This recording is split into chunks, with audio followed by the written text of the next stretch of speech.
Nagsisimula ang serye sa pagpapaliwanag ng isang lugar na tinatawag na pugad ng mga halimaw, na tinatawag ding piitan o labirinto. Ito'y malalim at malawak at madalas maghagis ng mararahas na halimaw sa mundo ng mga tao, na nagdudulot ng di masukat na lagim. Dahil dito, nanginig sa takot ang lahat, at naghihintay na lang na may sumagip sa kanila dahil wala pang nakakatalo sa banta na ito. Dadalhin tayo sa labas ng Belgrand Empire kung saan isang nayon ang sinisira ng mga halimaw. Isang lobo ang umuungol, tinitingnan ang susunod nitong merienda, na isang ina at kanyang anak. Inilabas nito ang kanyang mga pangil, tatapusin na sana ang trabaho ng isang lalaki ang humugot ng kanyang espada at hinati ito sa gitna. Tinanong niya kung ayos lang sila at sinabi nilang, agad silang nakahina ng maluwag, at sinabi niya sa babae na iwan na sa kanila ang lugar dahil sila na ng grupo niya ang bahala.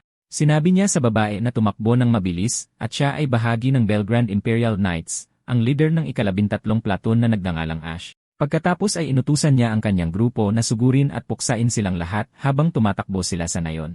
Isa pang lobo ang lumundag kay Ash mula sa likuran. Lumingon siya, binaligtad ang kanyang hawak at sinaksak ang lobo diretsyo sa lalamunan.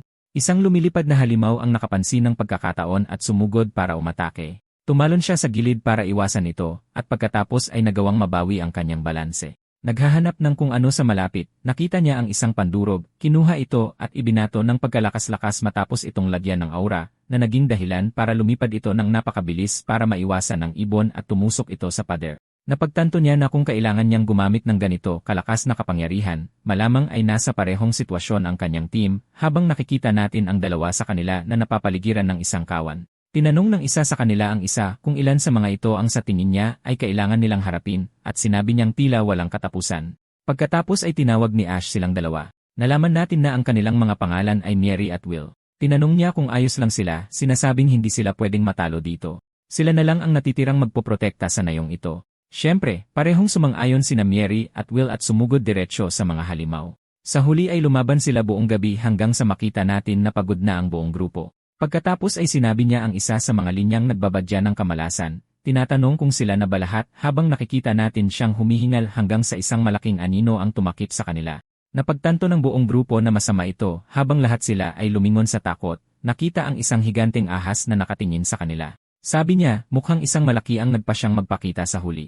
Ibinuka nito ang bibig habang nagsimulang bumuga ng apoy mula rito, at nagpakawala ito ng isang beam attack diretsyo kay Ash. Iniiwasan niya ang atake sa pamamagitan ng pag-atras, ngunit napagtanto niyang plano yon dahil nagsimulang gumapang ang ahas diretsyo sa kanya, habang hindi niya maiwasan, idiniin siya sa pader. Ngunit nagawang harangin ni Ash ang atake gamit ang kanyang espada. Isa sa mga miyembro ng grupo ang sumigaw para sa kanya, hinugot ang kanyang pana, at inihanda ang isang palaso at pinakawalan ito diretsyo sa gilid ng ahas. Nagawa nitong tumagos diretsyo sa mata nito, na naging sanhi para bitawan nito si Ash at sumigaw sa sakit. Sabi niya, iniligtas siya nito, at nalaman nating Ulka ang pangalan niya.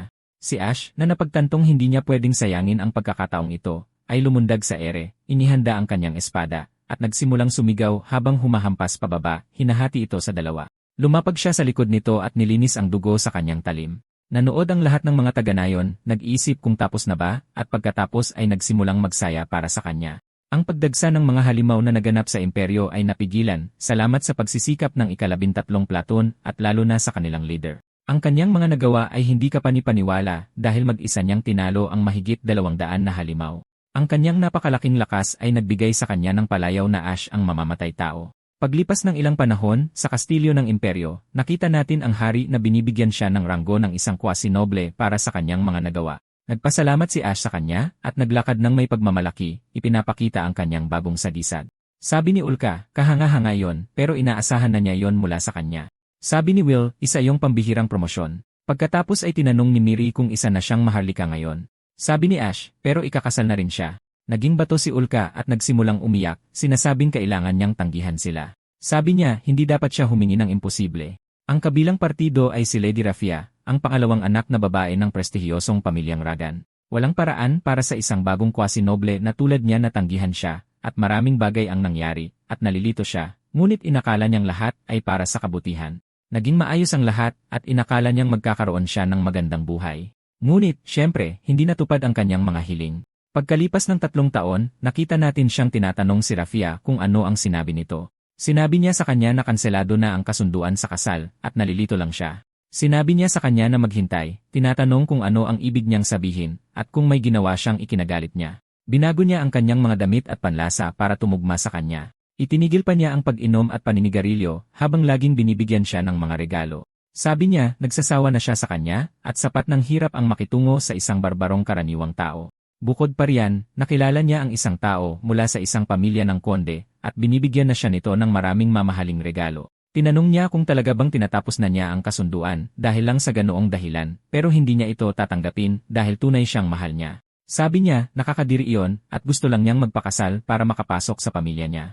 Sabi niya, hindi niya kailanman sinabi iyon, pero ang tatay niya ang unang nagpumilit na magpakasal sila. Sinabi niya sa kanya na mag-ingat sa pananalita dahil hindi niya dapat iniinsulto ang kanyang ama. Sabi niya, wala siyang sinabing maituturing na insulto, at hinampas niya ang kanyang kamay gamit ang pamaypay, sinabing tapos na siyang makipag-usap sa isang karaniwang tao, at inutusan ang kanyang mga tauhan na itapon siya palabas. Hinawakan nila si Ash at nagsimulang dalhin siya palayo, at sinabi niya sa babae na pakinggan siya. Pero sinabi niyang ayaw na niyang makita ang mukha niya muli at isinara ang pinto ng malakas. Habang naglalakad siya sa kalye ngayon, sinabi niyang kakaiba para sa pamilya niya na ipawalang bisa ang kasunduan sa publiko ng ganito. Walang katuturan. Pagkatapos ay may lumapit sa kanyang mga lalaki sa kalye, sinasabing pumunta siya sa himpilan ng orden ng mga kabalyero dahil ipinapatawag siya ng kanyang nakatataas. Ang lider ng mga imperial na kabalyero, na nagngangalang Mike, ay sinabi sa kanya na pinatalsik na siya sa orden. Nalilito si Ash, tinatanong kung ano ang kanyang ginawang mali, at sinabi ni Mike na sagabal siya sa kanyang karera at buhay pag-ibig. Ngayon napagtanto ni Ash na ito ang lalaking kinikita ng kanyang nobya, at hindi niya kailanman nagustuhan si Mike sa simula pa lang. Isa lang siyang mayamang bata na nakuha ang kanyang posisyon dahil lamang sa nepotismo at malamang ay nag-aalala siya ang mapopromote sa halip na siya. Tinatanong ni Mike kung bakit ganoon ang mukha niya pero nagkataon lang, kinamumuhian na niya ito mula pa sa simula dahil hindi dapat pumantay ang isang karaniwang tao sa isang maharlika. At ang pagkakataong tinalo nila ang halimaw na iyon ay hindi naman malaking bagay. Mukhang inis si Ash na iniinsulto siya at ang pagsisikap ng kanyang mga kaibigan at hinawakan siya sa kwelyo. Tinatanong kung maaari niyang ulitin ang kanyang sinabi. Sabi ni Mike, nangangahulugan itong sinusubukan siyang suwayin. At kung siya, isang anak ng konde, ay magpasya na kumilos, hindi rin makakapanatili ang kanyang mga kaibigan sa unit. Napagtantong tama siya, binitawan siya ni Ash. Sabi ni Mike, tiyak na naintindihan na niya ngayon ang pagkakaiba sa kanilang estado. Ang tanging inaatupag niya ay ang pagpatay ng mga halimaw, kaya ituturo niya sa kanya kung ano talaga ang mahalaga para sa isang kabalyero. Habang pinupunit niya ang sagisag sa kanyang dibdib, tinapakan niya ito, sinasabing ang kulang sa kanya ay karangalan, at iyon ay isang bagay na hindi maiintindihan ng isang karaniwang tao. Sinabi niya sa kanya na mag-impake at umalis ngayong araw. Habang naglalakad si Ash sa pasilyo, malalim ang kanyang iniisip tungkol sa lahat. Habang lahat ay nagbubulungan, sinasabing hindi mo mahuhusgahan ang isang libro sa pamamagitan ng pabalat nito. Nagtataka siya kung anong tsismis ang kanilang pinag-uusapan, at kumatok siya sa isang pinto bago pumasok. Sinasabing dinala niya ang kanyang kagamitan para isauli ito. Tumawa ang lalaki, sinasabing dumating na ang kabalyerong usap-usapang aalis. Tinanong ni Ash kung ano ang kanyang pinagsasabi, at sinabi ng lalaki na alam ng lahat. Iniwan siya dahil pinilit niya ang kanyang nobya sa isang kakatuwang laro. Tinanong ni Ash kung saan naman nagsimula yon. Sabi ng lalaki, pinilit niya raw ang magandang Lady Rafia sa baby play, at nasuklam ito sa kanya, kaya tumakbo siya kay Mike para humingi ng tulong. Pagkatapos ay nagalit si Mike at sinipa siya, o ganoon daw ang kwento. Nahihiya na lang si Ash, tinatanong kung ito ba talaga ang tingin ng mga tao sa kanya ngayon. Dahil hindi ito kahit katiting na totoo. Lumabas siya at sinuntok ang pader, nagtataka kung bakit gagawin ni Mike ito. Hanggang ngayon, nagsikap siya at sa isang iglap, nawala ang lahat sa kanya. Sumigaw si Ulka para sa kanya at tumakbo palapit, tinatanong kung totoo bang aalis na siya sa orden. Siya lang ang maharlika sa kanyang unit, at habang tinatawag siyang Ulka ng lahat, ang tunay niyang pangalan ay Ulrika. Sabi niya hindi siya aalis. Sa totoo lang, sinipa siya. Tinanong niya kung bakit ganoon at marami pa siyang dapat matutunan mula sa kanya. Mukha siyang naantig at ipinaliwanag na itinuturing din siyang kanilang maskot. Dati siyang umiiyak palagi noong una siyang sumali pero malaki na ang kanyang ipinagbago. Pagkatapos ay sinabi niya sa kanya na narinig niya ang tungkol sa mga chismis sa baby play at kung gusto niya yon, gusto niya rin. Tinanong niya kung anong problema niya at na puro kasinungalingan lang iyon sa simula pa lang. Sabi niya, kung ganoon, hindi na kailangang umalis dahil kung aalis siya, anong mangyayari sa Janus Unit? May flashback tayo sa 3 taon na nakalipas, kung saan nakikita nating inis si Mary dahil lahat sila ay lumaban ng husto, pero si Ash lang ang nakakuha ng medalya at wala ang iba. Sabi ni Will, hindi siniseryoso ng imperyo ang krisis sa piitan, at karamihan sa mga tao ay iniisip na ito'y pagkontrol lang ng peste. Sabi ni Ash, kahit na, isang katotohanan na prinotektahan nila ang nayong ito, at nagpasalamat sa kanila ang mga taga-nayon at maaari nilang ipagmalaki ito. Kahit hindi maintindihan ng mga maharlika, ito ay isang bagay na dadalhin nila magpakailanman. At para gunitain ang kanilang laban, dapat silang magbigay ng espesyal na pangalan sa kanilang unit. Sumang-ayon sila. Pagkatapos ay tinanong niya si Will kung mayroon siyang anumang ideya. Nag-isip si Will, sinasabing maaari nilang pangalanan itong Janus, ang pangalan ng isang sinaunang Diyos na may dalawang mukha, isang nakatingin sa hinaharap at isang nakatingin sa nakaraan. Tumawa si Miri, sinasabing inaasahan na sa kanilang henyo. Sumang-ayon si Ulka, sinasabing perpekto ito para sa kanila dahil nilalabanan nila pareho ang mga tao at halimaw. Sabi ni Ash na pagpasyahan na at mula ngayon sila na ang Janus unit. Balik sa kasalukuyan, sabi niya kahit magkahiwalay sila, palagi siyang magiging miyembro ng unit saan man siya magpunta. Tinanong niya kung ano ang gagawin niya ngayon, at sinabi niyang sawa na siya sa mga maharlika ng imperyo, kaya malamang ay mangibang bansa siya. Hinawakan niya ang kanyang braso, sinasabing sasama rin siya. Sabi niya hindi pwede dahil isa pa rin siyang maharlika. Kaya kailangan niyang manatili at protektahan ang unit. Sabi niya, naiintindihan niya, pero gusto niyang sakyan siya nito kapag nakapag-settle down na siya. Nangako siya, at habang papaalis, sumigaw siya, sinasabing mas mabuting tuparin niya yon. Ngunit pagkatapos ay nagsimula siyang magkaroon ng ilang kakatuwang pag-isip habang paalis na siya. Ipinaliwanag ni Ash na isinauli niya ang kanyang honorary title, at itinakwil ang apelyidong Hart, at bumalik na siya sa pagiging simpleng Ash. Pero medyo gumaan ang pakiramdam niya, na parang may nabunot na tinik sa kanya, at sa totoo lang ay nakakaginhawa, at oras na para sa kanya na umalis habang sumasakay siya sa tren. Habang nakatingin si Ash sa bintana, sinabi niyang 2 araw na ang nakalipas mula nang iwan niya ang imperyo, pero ito pa rin ang unang pagkakataon niyang sumakay ng tren. Pero isipin na pinapagana ito ng mahika ay nakakabaliw. Ang bilis nito ay hindi man lang maikukumpara sa isang karwahe. Isang lalaki ang nagtanong kung maaari siyang makausap sandali, at tinanong ni Ash kung sino siya. Sabi niya, nakita niya ang flyer na ito, iniisip kung ito ba ay isang bagay na nahulog niya. Sabi ni Ash, at nagpasalamat sa kanya. Pagkatapos ay tinanong ng matanda kung ito ang unang pagkakataon niyang pumunta sa kaharian. Tinanong ni Ash kung paano niya nalaman, at sinabi ng lalaki na tinitingnan niya ang tanawin na puno ng pagtataka, at naisip niyang hindi siya mula sa kaharian ng Roosevelt. Sabi ni Ash, sa imperyo, tanging mayayaman lang ang nakakasakay sa mga mahiwagang tren.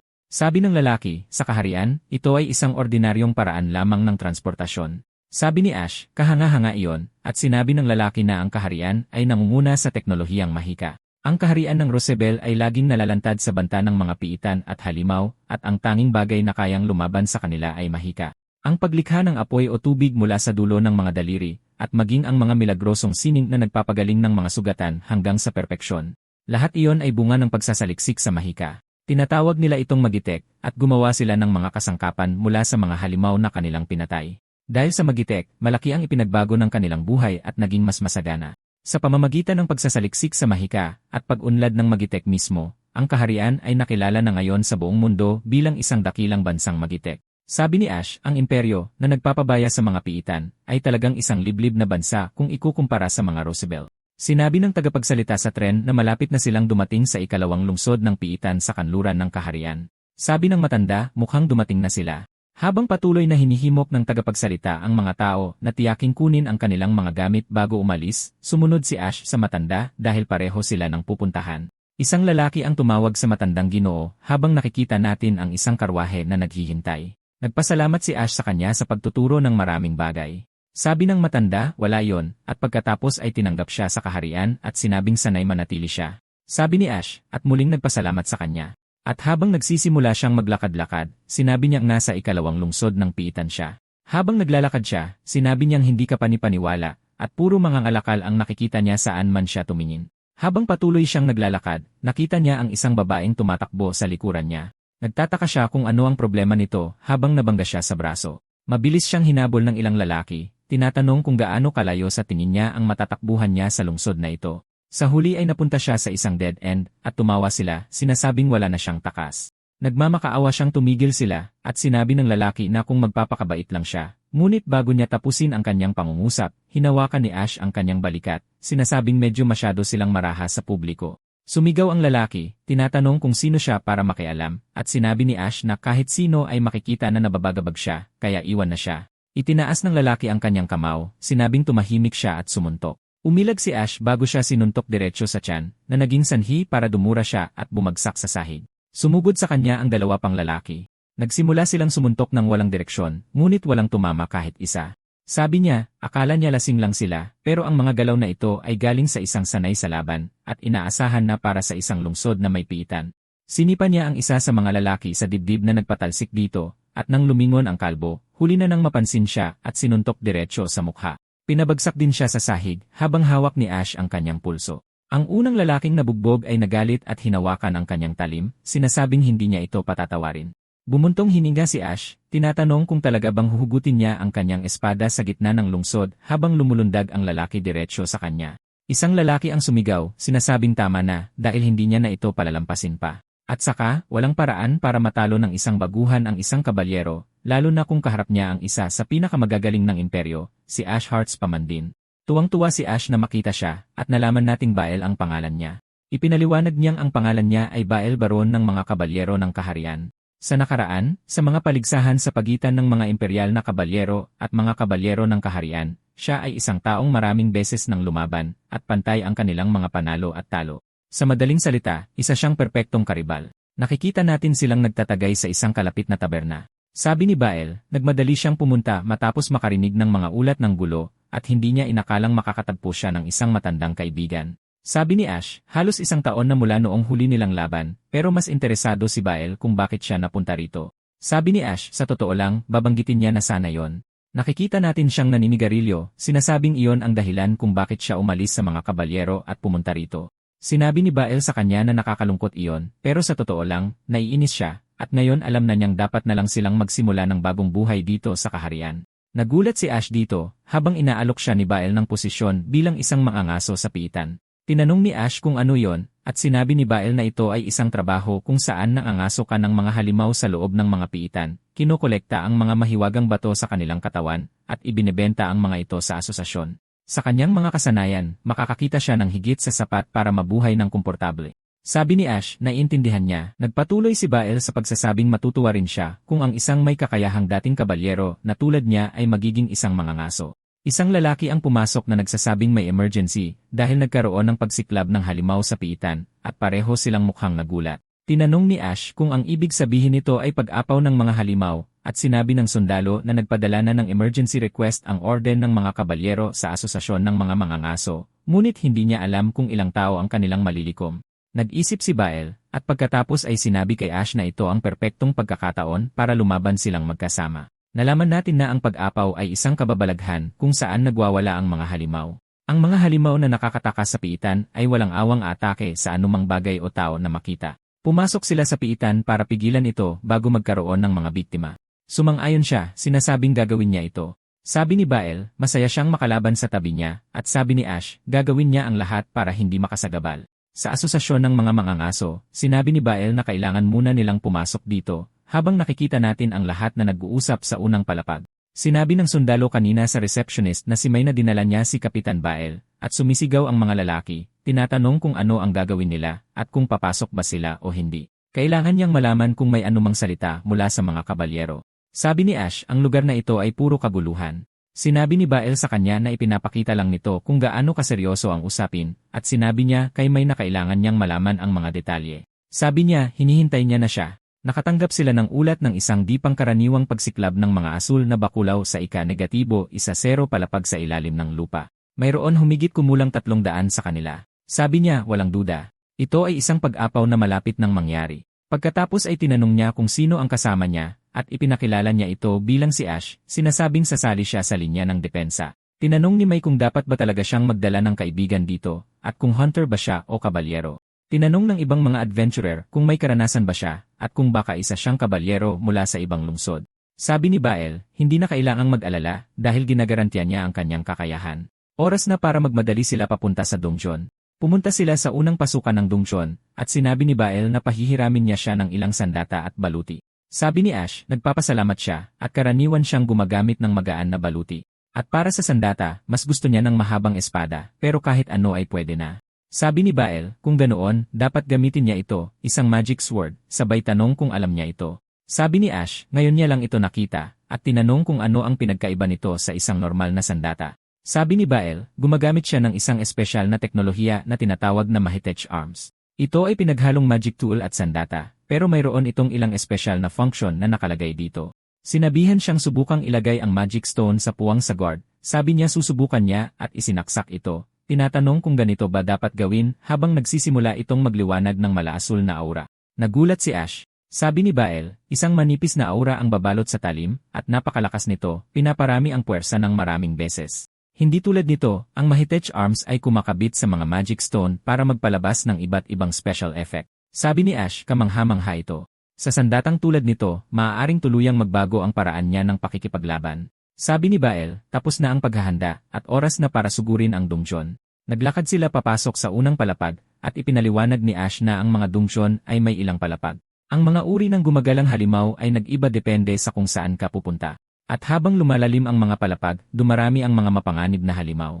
Sabi ni Bael, naglagay sila ng harang sa harap ng hagdanan sa 3-leaf floor, at balak nilang harangin sila doon. Pagdating nila sa 3-leaf floor, nagulat si Ash, tinatanong kung hindi ba ito isang gusaling gawa ng tao. Mataas ang kisam, at ang distansyang binaba nila sa hagdanan ay hindi tumutugma. Sabi ni Bael, puno ng misteryo ang mga dungeon, pero dapat nilang ipagpaliban muna ang pag-explore. Sabi ni Bael, sa ngayon, tungkol ito sa pagpuksa ng mga halimaw, at ang hagdanan papunta sa 4th floor ay isinara para harangan sila. Aayusin nila ang kanilang mga tropa dito at maghahanda para sa depensa. Pero sakto, nagsimula na itong masira, at nagulat siya na nandito na sila. Sabi ng isa sa mga lalaki, masisira ang shutter sa ganitong takbo habang sinasabihan ni Bael si Ash na maghanda. Tuluyan itong nawasak at bumukas habang dagsaang lumalabas ang mga blue ape mula rito. Sabi ni Bael sa kanya, ang kahinaan ng mga halimaw na ito ay ang ulo. Isa sa kanila ang lumundag diretsyo kay Ash, at sinabi niyang hindi naman sila ganoon kabilis habang hinihiwa niya ito sa maraming piraso. Ang mga lalaking nagdududa sa kanya kanina ay nagulat ngayon. Pero mas nagulat si Ash sa espada, sinasabing parang humihiwa lang siya ng mantikilya gamit ang kutsilyo. Tinanong ni Bael kung ganoon ba niya kagusto ang espada, at sabi ni Ash, dahil dito, hindi na niya kailangang pugutan sila ng ulo para mapatay. Habang tinatagan niya sila sa mga piraso, natutumba sila sa sahig, pero itong isang nahati sa gitna ay nagsimulang gumapang pa rin palapit sa kanya. Pinugutan niya ito pagkatapos, sinasabing naintindihan na niya ngayon. Sabi ni Bael, sasabihin niya sana, pero nalaman na niya at napakatibay nga nila. Sabi ni Ash, nakakainis sila at ang pagiging hunter ay hindi pala ganoon kadaling trabaho tulad ng inaakala niya. May isang lumundag sa kanya mula sa likod, at sinabi niyang may bago na siyang respeto sa lahat ng hunter. Sinabi ni Bael sa kanya na ang balahibo nila ay naibebenta rin sa napakataas na halaga. Bilang materyales para sa mga damit pang taglamig ng mga maharlika, sikat na sikat talaga ang balahibo. Namanghalang ang dalawang lalaking kasama. Sabi nila wala na silang puwang para umeksena pa. Bagamat hindi mahinang halimaw ang mga blue ape, pareho silang magaling. Alam nilang ganito kagaling si Bael, pero nagtataka sila kung sino ang katulong niya. May lumapit at nagsabing si Ash the Slaughter iyon, ang kabalyerong pumigil sa overflow na nangyari sa imperyo dati. Ang bilang ng mga halimaw na pinabagsak niya ay 200. Pareho silang nagulat, sinasabing hero class na yon. At kung kapantay niya si Bael, ibig sabihin, ang kanyang kakayahan ay nasa antas ng isa Zero Swords of the Kingdom. Sabi ng mga lalaki, iyon ang pinakamataas na titulo para sa mga miyembro ng Knight Order. Tinatanong kung seryoso ba siya. Tinanggal niya ang kanyang helmet, sinabing, at iyon ang aspirasyon ng bawat kabalyero. Sinabi ni Ash kay Bael na gumaling na ang kanyang kakayahan, at sabi ni Bael, ganoon din sa kanya. Habang pareho silang sumusugod, dahan-dahan itong nagiging isang kompetisyon. Tinanong ni Ash kung sa tingin ba niya ay lumakas din siya, at sabi ni Bael, at mas lalo niyang gustong makita siyang maging hunter. Sa wakas, tahimik na at nagtataka sila kung tapos na ba. Lumalabas na nakapatay sila ng 300 blue ape silang dalawa lang, at ang mga lalaki ay nakaupo lang doon, sinasabing binuhat lang sila. Hindi man lang nila kinailangang gumalaw. Bumalik sila sa Hunters Association, at nakita natin si May na naglalabas ng napakaraming pera sa counter, at tinanong ni Ash kung tama ba talaga ang halaga. Sabi niya walang pagkakamali. Sinabi ni Bael sa kanya na sabihin kay Ash na ito ang halagang kinikita ng mga high-ranking hunter halos sa bawat pagkakataon. Sabi niya totoo ito. Sabi ni Bael, tatanungin niya siya ulit kung gusto niyang maging hunter dito sa Rosabel. Hinimok din ni May na gawin niya ito, at sabi ni Ash, wala naman talaga siyang ibang gagawin, kaya magiging hunter na lang siya. Natuwa ang lahat, at sinabi ni Bael na ipagdiriwang nila ang kanyang bagong simula at magkakaroon ng welcome party. Ilang araw ang nakalipas, sa Imperial Night Border Headquarters, isang babae ang pumasok at sinabi kay Olka na may dumating na postcard para sa kanya. Nagpasalamat siya sa kanyang pagsisikap, at nang makita niyang si Ash iyon, nagsimula siyang tumawa, sinasabing pupuntahan niya na siya ngayon. Hindi na siya makapaghintay sa kanilang muling pagkikita, ngunit napagtanto niyang nakasulat na galing ito sa pangalawang dungeon city ng Rosabel Kingdom. Pagkatapos ay may kumatok sa pinto, at pumasok si Mary at Will, sinasabing mukhang maganda ang kanyang mood. Tinanong niya kung tapos na ba sila sa kanilang pagsasanay, at sinabi nilang. Sabi ni Mary, hindi na pareho kapag wala si Ash. Sabi ni Olka, narinig daw niyang naging hunter siya sa Rosabelle Kingdom. Tinanong ni Mary kung paano niya nalaman iyon. Sabi niya, may dumating na sulat sa bahay niya, at kumikita siya sa pamamagitan ng pangangaso ng mga magic beast. Nagtataka siya kung malaki ba ang kita sa pagiging hunter. Sabi ni Olka, base sa sulat, mukhang hindi naman siya nahihirapan sa pera, bagamat para lang sa isang overflow ang nabayad sa kanya sa ngayon. Sabi ni Will, mukhang mas madali iyon kaysa magtrabaho habang pinagsasabihan ng mga taong may malinaw na prejudice laban sa kanila. Pinagtatawanan sila dahil lang sa pagiging nasa 13th unit. Sabi ni Miri, mas bagay kay Ash ang pagiging hunter. Pagkatapos ay sinabi ni Olka sa kanilang lahat na alis na siya sa mga kabalyero. Tinanong nila kung hahabulin niya talaga si Ash at sinabi niyang, sabi ni Will, iniisip din niyang umalis at isinasaalang-alang na kunin ang negosyo ng pamilya niya. Tinanong nila kung seryoso ba siya. Sabi ni Miri, magiging napakaboring na. Ibig sabihin, magiging hunter na lang din siya dahil mukhang masaya ang muling makatrabaho si Ash. Nagsimulang magtampo si Olka at tinanong niya kung nasaan sa Rosabelle si Ash at sinabi niyang sa unang Dungeon City. Sabi niya kung ganoon, pwede silang magsabay pero sabi ni Olka, hindi. Pupunta siya doon pagkatapos niyang kausapin ang kanyang pamilya. Sabi ni Miri, naiintindihan niya at pagkatapos ng araw na ito, mabubuwag na ang 13th unit. Hindi makapaniwalang nagsinungaling siya sa kanya ng ganoon. Sa Hunter Association, lumapit si Ash kay Mai at tinanong siya kung nandito siya para sa mga proseso ng pagsali. Sabi niya at nagpasalamat. Sabi niya walang anuman. Ang galing ng ipinakita niya noong isang araw. Hindi siya makapaniwala na may sasaling napakalakas at gwapo. Nagsimula siyang hindi na makinig habang nagpapatuloy siya sa pagsasalita. Nagpakilala siya, at pareho nilang sinabi na ikinagagalak nilang makilala ang isa't isa. Inabutan niya siya ng isang dokumento, sinabihang punan ito, at ginawa niya. Sabi niya, kailangan lang niyang maghintay habang irerehistro siya, at kumindat siya sa kanya. Nakaupo lang siya doon, nakatulala. Ilang minuto ang lumipas, lumabas siya, at inabot ang kanyang lisensya. Sinabi sa kanya na kapag papasok o lalabas ng dungsyon, kailangan niyang ipakita ito sa staff sa pasukan. Tinanong niya kung ganoon ba nila sinusubaybayan kung sino ang pumasok, at sinabi niyang, kung may hindi bumalik, nagpapadala sila ng search party. Sabi niya, maayos pala yon at makakapag-explore siya ng hindi nag-aalala. Sinabi niya na susunod, lahat ng materyales na makukuha sa pagpuksa ay dapat isumite sa asosasyon, at tinanong niya kung ang tinutukoy niya ay mga bagay tulad ng kuko at pangil. Sabi niya, eksakto, at hindi siya pwedeng kumuha ng balahibo para sa sarili niya dahil lang gusto niyang gumawa ng damit panlamig. Sabi niya, medyo mahigpit pala, at sinabi rin sa kanya na bawal sa mga hunter na talikuran ang kanilang pagkamamamayan. Ito ay para maiwasan ang pagtagas ng impormasyon sa loob ng dungsyon sa ibang mga bansa. Tinanong niya tungkol sa paglalakbay at sabi niya mas ligtas na iwasan ito. Doon nagtatapos ang paliwanag at binati siya sa asosasyon. Nagpasalamat siya, sinasabing gagawin niya ang kanyang makakaya. Pumunta siya ulit sa pangalawang pasukan ng dungsyon at sa labas, lumapit siya sa isang mesa at tinanong kung gusto niyang pumasok. Sabi niya, hiningi ng lalaki ang kanyang lisensya. Kinumpirma niya ito, sinabihan siyang tumuloy, at habang naglalakad siya, may bumangga sa kanya, at nalaglag ang kanyang card sa sahig. Pinulot ito ng lalaki at ibinalik sa kanya, sinasabing halatang bago siya dahil sa beginner mark sa kanyang lisensya. At kung ayaw niyang mamatay, dapat manatili lang siya dito ng tahimik o sa mas mababang palapag. Nagtataka si Ash kung ano ang problema ng lalaking ito, pero kahit na, oras na para sa kanyang mga gawain bilang hunter, at maaari na siyang mag-explore sa dungsyon ng mag-isa sa unang pagkakataon. Pagpasok niya, sabi niya, dahan-dahan lang siya. Narinig niya ang ilang tao na nagsasabing nakatalo sila ng halimaw, at nakita natin ang mga teenager na nagsasabing nakakuha sila ng magic stone. Sabi niya, napakabata nila, tinatanong kung anong ginagawa nila dito. Sabi nila, nag-slime fishing sila. Tinanong ni Ash kung ano yon, at ipinaliwanag ng mga bata na kung maghahagis ka ng gulay sa lawa, lalapit ang slime para kainin ito, tapos akitin mo palabas ng lawa at sasaksakin ang core nito gamit ang espada. Madali kang makakakuha ng maliit na magic stone. Sabi ni Ash, pangingisda nga lang talaga. Sabi ng bata, maamo ang mga slime, kaya perpekto ito para sa pambaon. Sabi niya, madiskarte talaga ang mga bata, at hindi naman mukhang mapanganib ang mga halimaw dito. Sinabi nila na lumalakas lang ang mga ito kapag lumalim ka, at tumataas din ang halaga ng materyales bilang kapalit. Pero kung tiwala siya sa kanyang kakayahan, dapat niyang subukang pumunta sa isa zero life floor. Sabi niya, gagawin niya. Tapos inabot ng bata ang kanyang kamay. Nalito si Ash at sabi ng bata, huwag siyang magkunwari, hinihingi ang bayad sa impormasyon. Talagang litong-lito si Ash pero sumunod na lang at nagpasalamat ang bata para sa negosyo. Sabi niya, lumalabas na nabingwit din siya at dapat na siyang umakyat sa susunod na palapag at inaabangan niyang makita kung anong mga halimaw ang naghihintay. Sa mas malalim na bahagi ng dungsyon, nakita natin ang lalaking mayabang kanina sa labas, nagpapanik, tinatanong kung anong nangyayari, pero mas lalo na kung anong mga nilalang ito habang napapaligiran sila. Balik kay Ash, nakarating siya sa 4th floor, sinasabing nakakabaliw isipin na nasa loob ito ng isang dungsyon, pero naalala niya ang sinabi ni Bael na malaki ang pagbabago ng tanawin sa bawat palapag.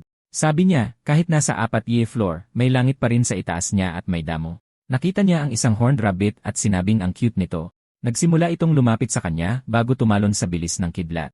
Umiwas siya at pinugutan ito ng ulo, sinasabing kahit cute, halimaw pa rin ito. Pero ngayon, iyon ang una niyang napatay na halimaw sa dungsyon.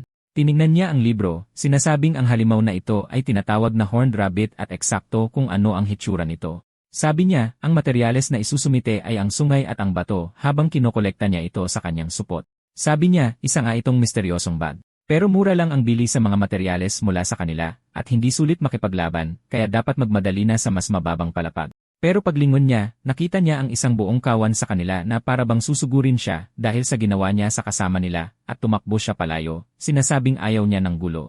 Pagkatapos noon, sa kabila ng ilang maliliit na insidente, naging maayos ang kanyang pag-explore hanggang sa makarating siya sa 13th floor at sinabi niyang malalim na ang narating niya. Dumaan siya sa isang kagubatan, sa kapatagan, at marami pang iba at ngayon ay nasa isang sistema ng mga kuweba siya. Nakarinig siya ng sigaw at mabilis na tumakbo, sinasabing galing ito sa mas malalim na bahagi, at nakita niya ang mayabang na lalaki at ang kanyang team. Sabi niya, ito ang mga taong nakilala niya sa pasukan ng dungsyon, habang isang kalansay ang lumundag sa lalaking nasa harap. Sumugod si Ash, sinasabihan siyang mag-ingat. Sinalag niya ang atake, tinatanong kung ayos lang siya. Sabi niya, ang kalaban ay isang skeleton warrior, isang bagay na ngayon niya lang nakita. Sinipa niya ito sa dibdib na naging sanhi ng pagkabali ng gulugod nito at tumilapon ito sa pader pero gumagapang pa rin ito palapit sa kanya. Sabi niya, ibig sabihin, ang ulo ang kahinaan, tulad ng sa blue ape. Nang hampasin niya ito at mabasag, napabuntong hininga siya sa ginhawa, pero isang lilang aura ang nagsimulang bumalot dito na naging sanhi para tumayo itong muli. Nagulat siya na inaayos nito ang sarili, tinatanong kung immortal ba ito. Sabi ng isang babae mula sa party ng mayabang, iyon daw ay dahil sa magic stone, at kailangan niyang kunin ito mula sa dibdib. Sabi niya, nakikita niya. Habang lumulukso ito sa kanya, hiniwa niya ang talim nito, na naging dahilan ng pagkasira nito. Inihanda niya ang kanyang kamay, lumapit, at kinuha ang nasa loob ng dibdib nito, hinugot ang core, at dinurog ito, tinatanong kung ito ba ang tinutukoy niya. Bumagsak ito sa sahig at nagsimulang masira. Sabi niya, naiintindihan na niya ngayon, at kapag alam mo na kung paano sila talunin, madali lang pala. Habang sinisimulan niyang gawin yon, isa-isa, tinatalo sila bago pa man sila magkaroon ng pagkakataong sumalakay pabalik. Matapos matalo silang lahat, nagsimula silang magpasalamat sa kanya, sinasabing iniligtas niya sila. Pagkatapos ay napagtanto ng mayabang na ito ang lalaking nakilala niya sa pasukan, at sinabi niyang hindi niya alam na ganoon siya kalakas, at umakto rin siyang isip bata noon. Sabi ni Ash, hindi na yon mahalaga, at tinanong kung anong nangyari. Sabi niya, dahil tahimik ang dungsyon dahil sa kanilang overflow, lumalim sila kaysa sa karaniwan. Sinalakay sila ng mga skeleton warrior mula sa dilim, at pinrotektahan siya ng kasama niyang si Sammy pero malubha siyang nasugatan. Lumalaban sila pabalik ngunit napaligiran. Sabi ng babae, hindi sila kalaban-laban sa mga ito. Nagsimulang umungol si Sammy sa sakit, at tinanong nila kung ayos lang siya. Sabi ni Ash, umabot na sa nerbiyos ang sugat, at malubha ang pagdurugo. Sa ganitong takbo, magiging banta ito sa kanyang buhay. Pagkatapos ay nakarinig sila ng tunog ng mas maraming buto na kumakalampag, at paglingon nila, may isa pang kawan ng mga ito. Nagulat si Ash, nakikitang medyo marami sila, at masama ang sitwasyon. Sumigaw ang babae, sinasabihan siyang mag-ingat habang lumingon siya, at nakita ang buong grupo na lumulukso sa kanya. Tinaga ni Ash ang kalansay, pero, syempre, agad itong nagsimulang magpagaling sa sarili.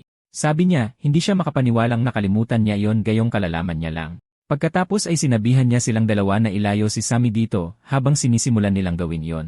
Tinaga niya ulit ang kalansay at pagkatapos ay sinipa ito palayo. Pero mabilis, sinimulan siyang paligiran at napagtanto niyang napakarami nila at wala siyang pagkakataong puntiryahin ang magic core. Napagtanto niyang hindi ito maganda dahil ganap na silang napapaligiran at nandito pa rin si Sammy at ang iba. Nagtataka siya kung anong gagawin at pagkatapos ay may napagtanto. Sa pandayan, bumili siya ng mahabang espada at isang breastplate. At sinabing ito ang perpektong kagamitan. Pero sabi ng lalaki, gusto rin niyang ibigay ito sa kanya. Isa itong smoke bomb. Ang usok ay may halo ng materyales mula sa mababangis na halimaw at nagtataboy ng kahit anong malapit. Magiging kapaki-pakinabang ito kapag nasa alanganin siya. Pero nagtataka si Ash kung gagana ba talaga ito. Nagsimula siyang maghanap sa kanyang mga gamit, hinahanap ang smoke bomb, at pagkatapos ay kinuha ito. Inihanda niya ito at ibinato diretsyo sa grupo, tinamaan ang isa sa mukha, at, syempre, nagsimulang kumalat ang usok sa lahat ng dako. Tinanong ng babae kung gagana ba ito laban sa mga kalansay, at sabi niya, kung hindi, lagot sila. Kaya umaasa siyang gagana ito. Natigilan ang mga kalansay, at nagsimula silang matuwa, na pagtantong may pagkakataon sila. Sabi niya, ito na ang tanging pagkakataon nila, kaya kailangan na nilang umalis dito. Binuhat niya si Sammy at sinimulang ilabas. Nakaakyat sila sa hagdanan patungo sa mas ligtas na lugar. Sabi ni Ash, maaaring wala ng silbi ang kanang braso ni Sammy ngayon, pero kailangan pa rin niyang lapatan ng paunang lunas dahil maubusan siya ng dugo sa ganitong takbo. Pagkatapos ay sinabihan niya silang ibuka ang bibig nito dahil magbubuhos siya ng potion. Sabi ng gago na humina na ang pagdurugo at sinabi ni Ash na dapat silang bumalik agad sa ibabaw. Dumiretso sila sa asosasyon. Binuksan ni Ash ang pinto, sinabing mayroon silang taong malubhang na sugatan at kailangan nila ng doktor. Pagkatapos ay umupo siya sa sopa pagkatapos nilang dalhin ito palayo, sinasabing bahala na ang mga ito sa kanya. Pareho silang nagsimulang humingi ng tawad sa kanya at sinabi niyang huwag itong alalahanin. Likas lang sa mga adventurer na tulungan ang isa't isa at huwag na itong isipin pa ng higit sa kailangan. Makalipas ang isang oras, isinara ng doktor ang pinto at tinanong nila kung kumusta na si Sam. Sabi niya na namatay na sana ito kung wala ang potion na yon, at pareho nilang sinabi na nakahinga sila ng maluwag pero wala na silang magagawa sa braso nito dahil huli na sila. Pareho silang sumang-ayon na sapat na ang mabuhay at kahit hindi na siya makalaban, magtatrabaho pa rin siya bilang tagabuhat. Sinabi ng babae na kahit tumigil siya sa pagiging hunter, magiging maayos lang siya dahil hindi siya tipo ng taong sumusuko. Sabi ni Ash na naiinggit siya na mayroon silang masasandalan sa isa't isa at iniisip niya kung kumusta na ang kanyang unit. Lumipas ang isang buong buwan, at tinanong siya ng mga kasama niya sa unang paglalakbay kasama si Bael kung talaga bang hindi siya sasali sa anumang party. Sinabi niyang wala siyang plano, at sinabi nila na dapat siyang sumali sa kanilang grupo ng mga maskulado. Tinawanan niya sila habang naninigarilyo, sinasabing ayaw niya. Sabi ni Saitama na narinig niyang inimbita rin siya ng Golden Knight. Sinabi ni Ash na ginawa nga iyon ng leader na si Kyle, at sinabi ng isa pang lalaki na ang party nila ay katulad lang din ng sa kanila. Sinabi ni Ash na medyo mayabang ang tono ni Kyle, at sinabi ni Saitama na may kakayahan ang taong iyon, pero nakakainis ang mga kilos niya. Pero mukhang may isang named monster na gumagala sa 14 na VA floor. Tinanong ni Ash kung ano ang ibig sabihin yon, at sinabi sa kanya ng isa pang lalaki na ito ay isang bihirang halimaw na paminsan-minsan ay lumilitaw sa dungeon. Nakasuot ito ng itim na baluti sa buong katawan at tila walang ulo. Malaking kaguluhan ang nangyari dahil sa pagkita sa isang dulahan. Sinabi ni Saitama sa kanya na talagang malalakas ang mga named monster, kaya dapat siyang mag-ingat. Sinabi ni Ash na gusto niyang malaman kung kaya niya itong harapin mag-isa o hindi. Pagkatapos ay may pumasok, at lahat ay nagsimulang tumitig sa kanya, sinasabing napakaganda niya. Habang naglalakad siya palapit kay Ash, sinabi ni Saitama na kaya nga niya sinasabihan itong sumali sa kanilang party. Tumawa si Ash at humingi ng paumanhin hanggang sa lumapit si Olka mula sa likuran. Idinikit ang dibdib sa kanyang ulo at tinakpan ang kanyang mga mata, sinasabihan siyang hulaan kung sino. Lumingon siya, nagulat, at tinanong kung ano ang ginagawa niya dito, at sinabi niyang pumunta siya para makita siya. Kalaunan, nagtungo sila para maghapunan, at tinanong niya kung ano ang ginagawa niya dito. Sabi niya halata naman, pumunta siya rito para sundan siya. Nalito siya, tinanong kung paano na ang mga kabalyero. Sabi niya umalis na siya, dahil wala namang kwenta ang Knight Order kung wala siya. Ipinaalala niya sa kanya na mula siya sa isang pamilyang baronyal, tinanong kung paano siya nakalusot para payagan siyang umalis. Sinabi niyang pinutol na niya ang ugnayan sa kanila. Pinakiusapan niya itong ulitin ang sinabi. Sinabi niya na sinabihan niya silang pupunta siya sa Rosebel, at sinabi ng kanyang ama na kailangan niya itong talunin bago siya umalis. Tinanong niya kung talaga bang nilabanan niya ang kanyang ama, at sinabi niyang binugbog niya ito, kaya hindi na ito makakapagreklamo. Pero nagpa siya rin siyang maging isang hunter at manatili sa kanyang tabi magpakailanman. Sabi niya, maaari siyang magkaroon ng hunter at asawa sa isang tao. Pagkatapos ay kinabahan siya at magtatanong sana, pero sinabi sa kanya na sabihin na niya. Gusto lang niyang malaman kung gusto ba talaga siya nito, at sinabi niyang sigurado siyang gusto rin niya ito, pero takot siyang mapagtaksilan ulit, tulad ng nangyari kay Rafia, kaya sinabi niyang wala lang iyon. Nang mapagtantong takot siya, hinawakan niya ang kanyang mga kamay, sinasabing siguradong sinugatan ng babaeng iyon ang puso niya, pero huwag mag-alala. Hindi niya plano na gawin iyon sa kanya, at ipinapangako niyang hindi niya kailanman gagawin, dahil buhay niya ang nakataya rito. Pagkatapos ay umupo siya mismo sa kanyang kandungan, sinasabing natutuwa siyang hindi siya nakuha ng babaeng iyon, at hihintayin niya siya hanggang sa maayos niya ang kanyang nararamdaman. Nagsimula siyang mataranta, tinatanong kung ganito ba talaga siyang tao. Pagkatapos ay sinabi niyang dapat na silang bumalik sa inn, at pumayag naman ito. Pagkatapos ay tinanong niya kung nakakuha na siya ng kwarto. Sinabi niya sa kanya na dito siya dadaan at sumunod ito sa likuran. Habang paakyat siya sa hagdanan, nasa likuran niya lang ito at pagdating niya sa kanyang kwarto, nandoon din ito hanggang sa isara niya ang pinto at napagtantong ang kwarto niya ang tinutukoy nito. Nagsimula siyang mamula habang siya'y natataranta. Tinanong niya kung bakit nasa kwartong ito rin ang mga gamit niya at sinabi niyang tinanong niya sa guild kung saan siya tumutuloy at nauna siyang dumating at naisip niyang ipapakita nito kung gaano siya kaseryoso. At mula ngayon magkasama na sila magpakailanman. Habang nagsisimula siyang bumulong sa kanyang tainga, nagsimula siyang mamula dahil lang sa pagdama sa kanyang hininga. Kinaumagahan, nagising siya. Habang nakikita natin siyang nakahiga sa kama sa tabi niya, may mga eyebags siya. Sabi niya tiniis niya at hindi niya akalaing magagawa niya, pero nagawa niya. Tumawa siya, binati siya ng magandang umaga, at sinabing magaling siyang magpigil, pero hindi niya planong madaliin ang mga bagay, at mapapasuko rin niya ito sa huli. Pagkatapos ay sinabihan niya itong magmadali, dahil kailangan nilang kumain, maghanda, at magtungo sa Hunters Guild para makuha niya ang kanyang lisensya. Sabi niya sa ganitong lagay, hindi na siya makakatulog kailanman. Nagtungo sila sa Hunters Association, at kumapit ito sa kanyang braso, at sinabi niyang oras na para kumuha siya ng lisensya. Binati niya si May ng magandang umaga, at bumati rin ito pabalik bago makita si Ulka sa tabi niya, at nagsimula siyang medyo magselos, habang sinabi ni Ulka na nandito siya para sa kanyang lisensya. Nag-walkout si May, sinabihan siyang maghintay, at nagtaka si Ash kung may nangyari sa pagitan nilang dalawa. Sabi niya na naramdaman niyang interesado ito sa kanya, kaya binigyan niya ito ng maliit na babala na pag-aari na siya nito. Inihampas ni May ang kanyang lisensya sa mesa habang pinasalamatan siya ni Olka. Sinabi niyang hindi siya magpapatalo, pero sinabi ni Olka na wala naman siyang laban sa simula pa lang. Nagsimula siyang pagtawanan ito.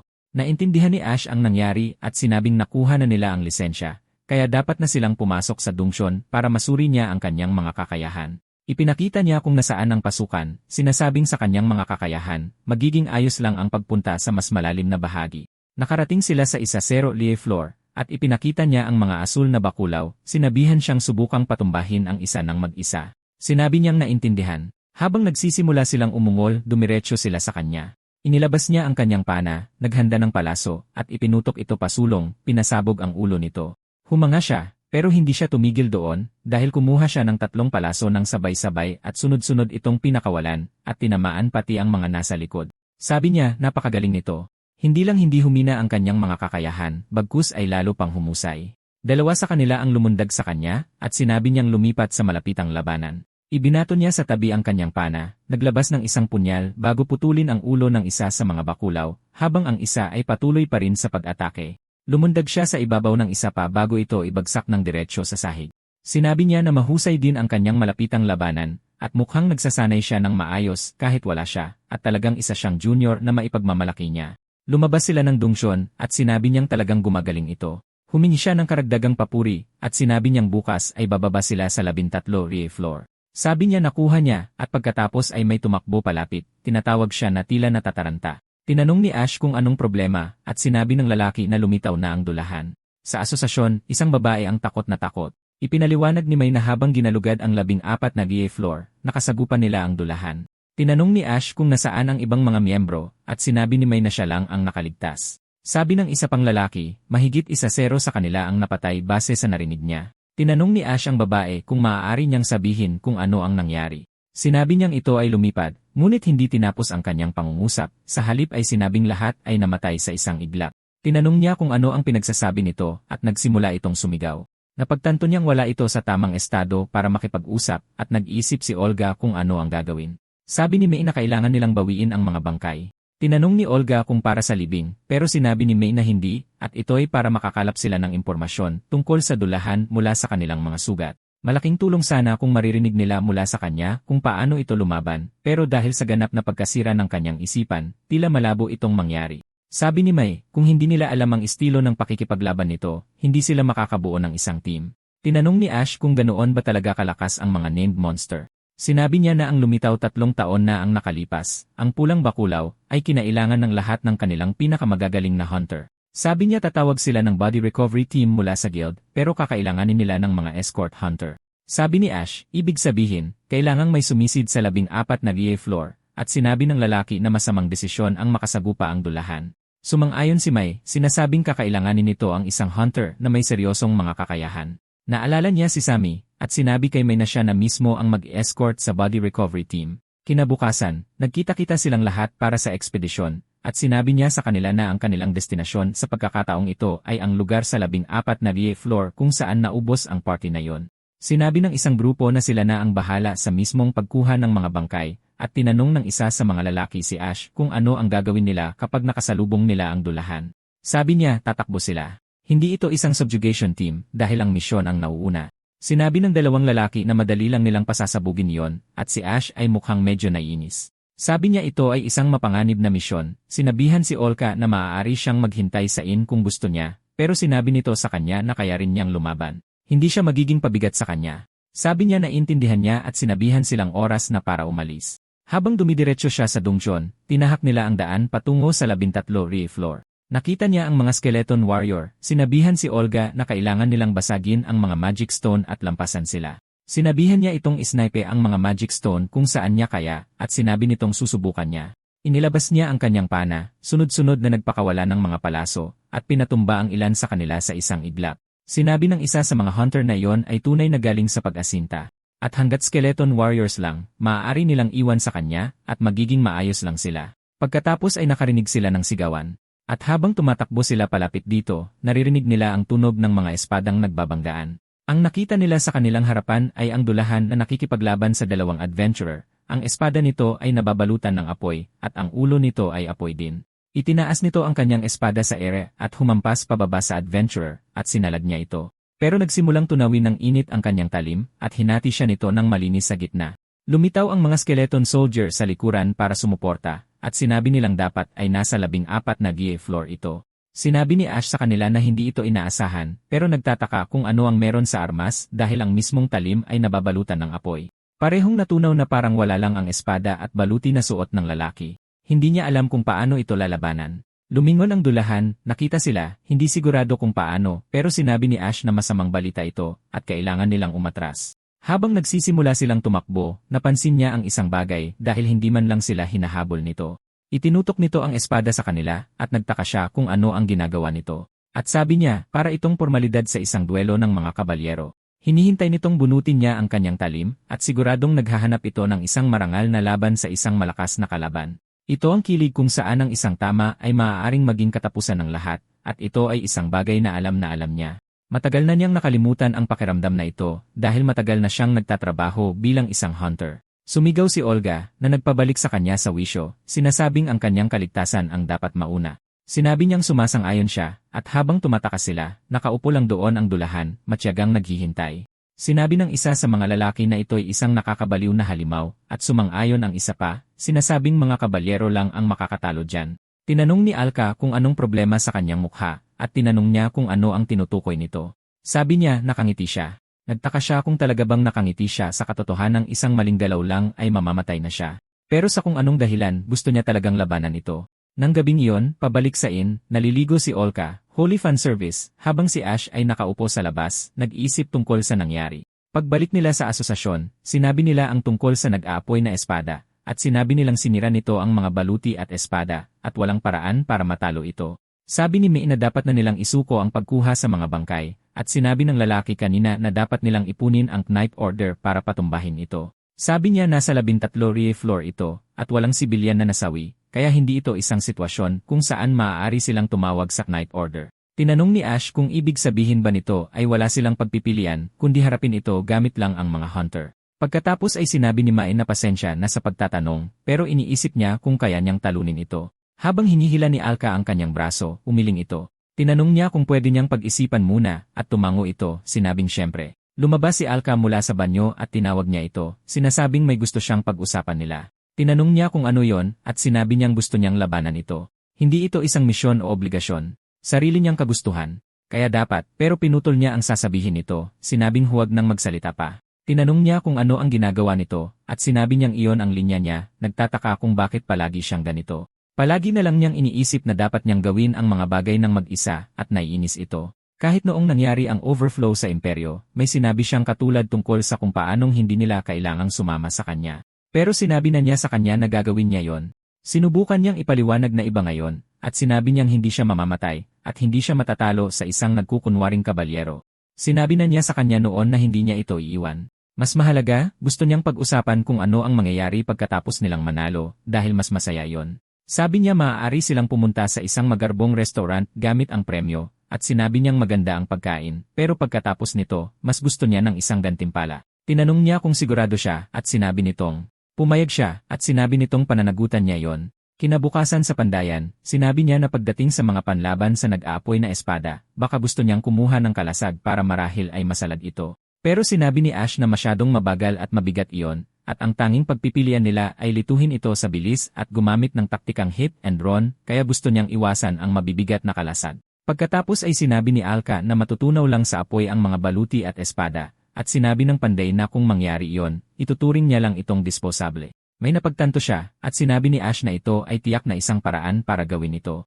Nagtungo sila sa 13 Rie floor, at nakita niya ang dulahan na naghihintay doon sa parehong lugar kung nasaan ito kahapon, na parabang partikular na hinihintay siya. Pero ang nakita niya ay mas maraming bangkay sa ilalim nito, at sinabi niyang hindi siya makapaniwalang may mga taong sapat ang kahangalan para labanan ito. Ibinaba niya ang kanyang backpack, dinukot ang laman nito, at inilabas lamang ang kanyang supot. Sabi niya gamit ito, oras na para umalis sila. Sumang-ayon si Ulka habang sumusugod siya.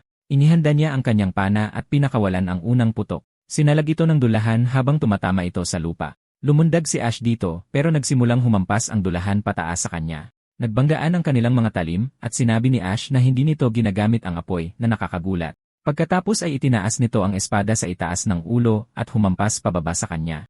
Sinalag niya ang atake pero sapat ang bigat nito para magsimulang lumikha ng mga kislap. Nagpakawala si Olga ng isang palaso para protektahan siya na nagbigay daan sa kanya na lumayo. Nang magawa niya ito, tinanong niya kung ayos lang siya, at sinabi niyang, pero hindi pa rin ito ginagamit ang apoy, na para bang nagagalak ito sa duelo. Natuwa siya roon. Habang naglalabas siya ng isa pang talim, sinabi niyang oras na para ipagpatuloy nila. Hinawakan ng dulahan ang talim nito, itinutok sa kanya habang ginawa rin ni Ash ang pareho. Nagsimulang tumibok ng mas malakas ang kanyang puso, at sumugod siya diretsyo dito, habang pareho nilang inilalabas ang kanilang aura. Sumaksak siya pasulong sa dibdib nito, pero madali itong sinalag ng dulahan. Sinabi ni Ash na tulad ng inaasahan niya, tila hindi nito magamit ang nag-aapoy na espada. Lumayo siya mula rito pagkatapos habang sinabi ni Olga na poprotektahan niya siya. Sinabihan niya itong maghintay. Hindi ito gumagalaw na parang halimaw. Ang paraan ng paghampas nito ng espada, ang paraan ng pagsalag nito, lahat ay sumisigaw sa kanya na ito ay kilos ng isang kabalyero. Nagpasya siyang subukan ito.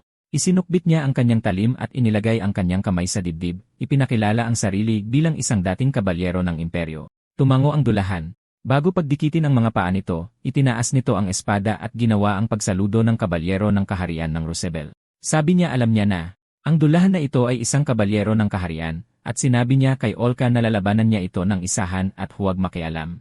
At sinabi niyang sayang hindi niya matanong ang tunay na pangalan nito, ngunit ang lakas nito ay isang bagay na siya mismo ang magpapasa sa mga kwento. Sumugod siya diretsyo dito at humiwa sa dibdib nito.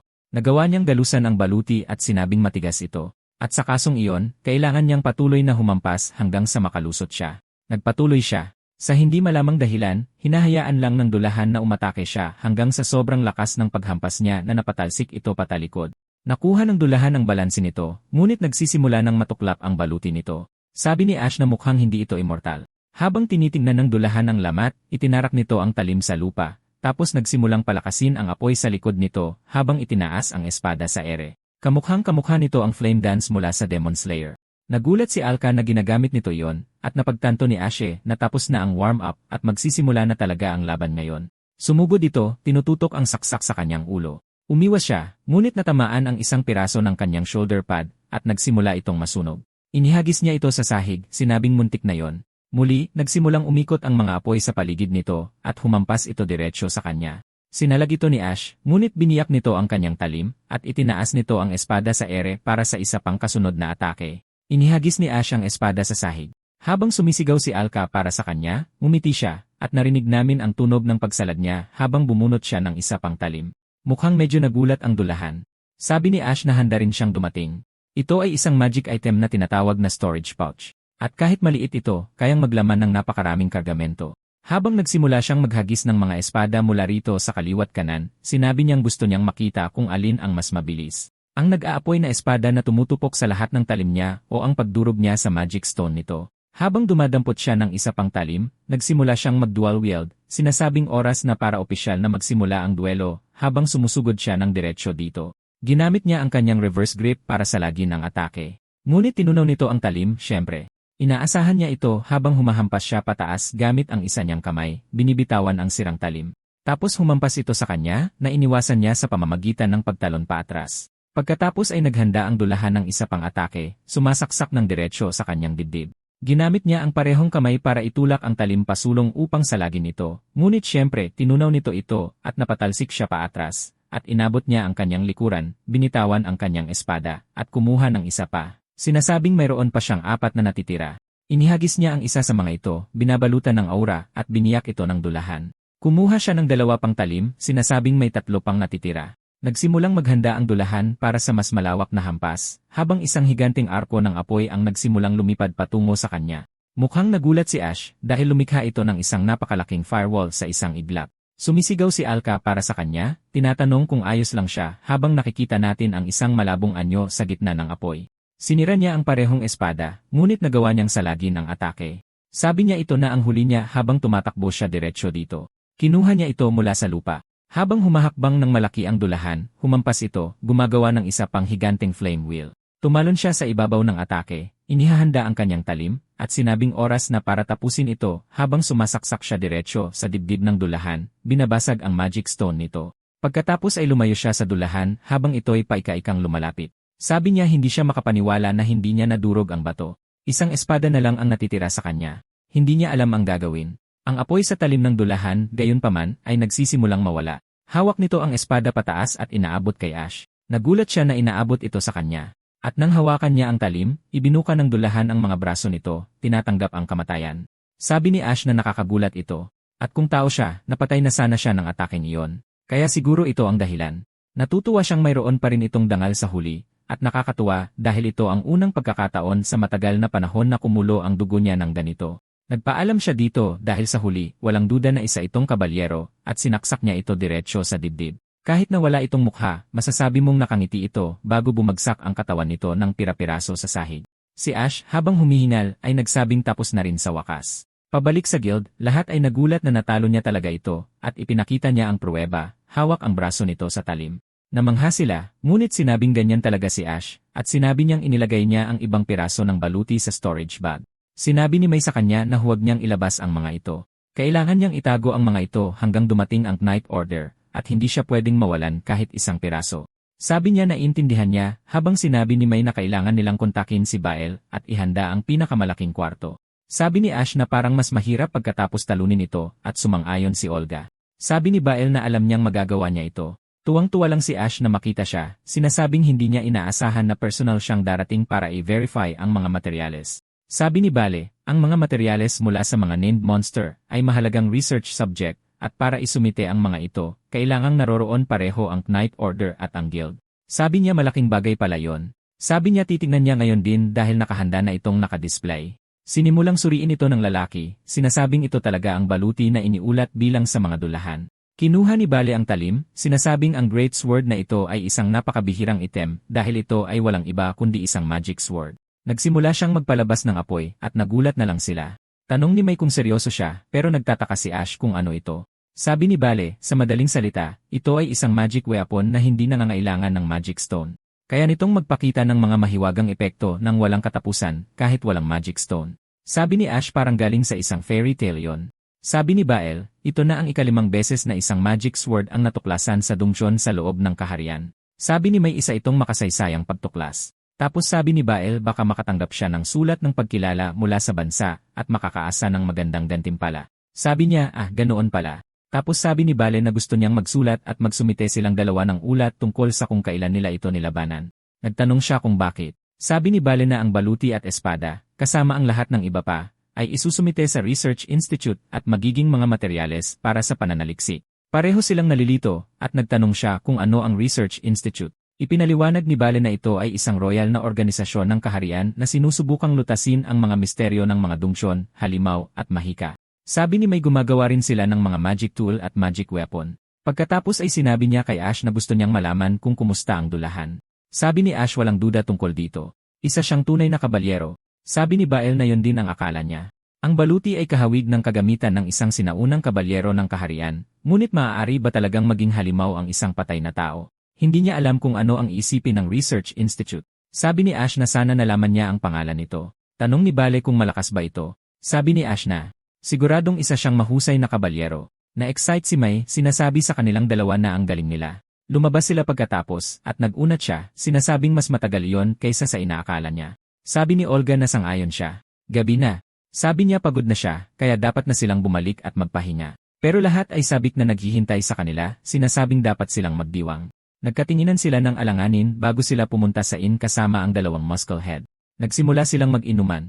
Sabi ng Super Saiyan na mula ngayon, saan man siya magpunta, tatawagin siyang Ash the Dullahan Slayer. Sabi ni Saitama na sikat na siya ngayon, at tumawa lang si Ash, sinasabing mas maganda ito kaysa sa kanyang palayaw na Slaughter. Tinanong ng Saiyan kung may pangalan na ba ang kanilang party. Nag-isip siya at mumiti, sinasabing matagal na itong ginawa, tinatanong si Ulka kung sang-ayon siya. Sabi niya, at pareho silang nagtataka kung ano yon, at sinabi niya sa kanila na sila ang Jaina Squad. Sa istasyon, bumaba si Miri sa tren, sinasabing nakarating na rin siya sa wakas, at hindi naman pala masama ang tren. Ang ganda talaga tingnan ng unang Dungeon City, at umaasa siyang hinihintay nila siya. Habang naglalakad, humuhuni siya, sinasabing magiging hunter siya, at kikita ng malaki kasama silang dalawa. Makakainom siya ng pinakamasarap na alak at may enjoy din ang pagsusugal, ibig sabihin, ito na ang pinakamaganda. Pumasok siya sa Hunters Association, at sinimulan siyang tingnan ng ilan sa kanila, at pagkatapos ay sinabing baka isa siyang wannabe hunter, pero gusto nilang makilala siya. Lumapit siya sa receptionist, nagtatanong kung may 1 minuto ito, dahil may hinahanap siyang tao. Isa itong hunter na nagngangalang Ash mula sa imperyo. Sabi niya walang taong ganyan ang pangalan dito. Sinabi niya na sinabi ni Olga na narito sila, at pagkatapos ay napagtanto niyang nagsinungaling sa kanya, at binigyan siya nito ng maling impormasyon para masolo niya si Ash. Sabi niya hindi niya hahayaang tapusin nito ang kanyang bilyonaryong plano, nagtatanong kung saan pa mayroong Hunter Association. Sabi niya may isa sa pangalawang lungsod sa Kanluran, at sa pangatlong lungsod sa Hilaga. Nag-iisip siya kung alin doon, sinasabing magsisimula siya sa pinakamalapit. Pagkatapos ay napagtanto niya, nagtatanong kung makakasakay ba siya papunta sa ibang mga lungsod gamit ang pera niya. Sabi niya hindi iyon sapat. Nalungkot si Neri, iniisip kung ano ang dapat niyang gawin, at tinawag siya ng ilang lalaki. Sinasabing tutulungan nila siyang makarating kung saan niya kailangan pumunta, pero kapalit nito, kailangan niyang hayaan silang gamitin ang katawan niya. Napabuntong hininga siya bago sampalin pabaliktad ang lalaki, na naging sanhi ng paglipad nito. Napagtanto na mga walang kwenta rin ang dalawang kasama nito, sumugod siya, tinuhod ang isang lalaki sa mukha. Nang mapagtanto ni Tubby na siya na ang susunod, ininsulto niya ito, na naging dahilan para lumingon ito, at sipain siya diretsyo sa baba, o sige, sa isa man lang sa 5 niyang baba. Habang bumabagsak siya sa sahig ng walang malay, tumayo muli ang unang lalaki at akmang hahampasin siya. Umiwas siya sa ilalim bago literal na sinipa siya sa ulo. Sabi niya galit na siya, sinabihan silang maglaho na. Sabi ng receptionist na ang galing noon. Kung kailangan niya ng pera, dapat siyang maging hunter, dahil sa kanyang mga kakayahan ay tatanggapin siya. Sabi niya, iyon na nga, kailangan niya lang maging hunter at pagtrabahuhan ito. Kikita siya ng maraming pera at hahabulin sina Ash at Olga. Samantala, 2 araw pagkatapos ng pagsupil, nakikita natin silang naglalakad sa bayan, at tinawag siya ni Bale. Tanong ni Ash kung anong ginagawa niya dito, at sinabi niyang nag-escort siya sa baluti at espada na dinadala sa kabisera. Tapos sinabi niya sa kanya na lumapit dahil may kumukupas na inskripsyon sa baluti. Mukhang pag-aari ito ng isang miyembro ng mga kabalyero ng kaharian na hindi na nakabalik mula sa dungsyon matagal na panahon na ang nakalipas. Tanong ni Ash kung ganoon nga ba, at iniisip niya kung magiging ganoon din ang kahihinatnan niya kung mamatay siya sa dungsyon. Sabi ni Bael, sino ang nakakaalam, hindi pa nalulutas ang dahilan kung bakit lumilitaw ang mga halimaw, ngunit titingnan ito ng Institute. Sabi ni Ash, ibig sabihin, magiging kapaki-pakinabang ang baluti at espada para sa pananaliksik. Sabi ni Bale, ang gantimpala mula sa kabisera ay pagpapasyahan batay sa pagsusuri. Bukod doon, dapat mayroong gantimpala sa pagsupil mula sa association.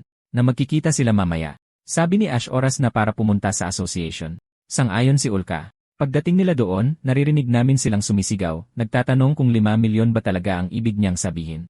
Sabi ni May, habang ipinapakita niya ang pera, at sabi niya kung hahatiin nila ito ng pantay, mahigit 2,500,000.0 iyon bawat isa. Sabi ni Ulka, ang isang pirasong tinapay ay 100 lang.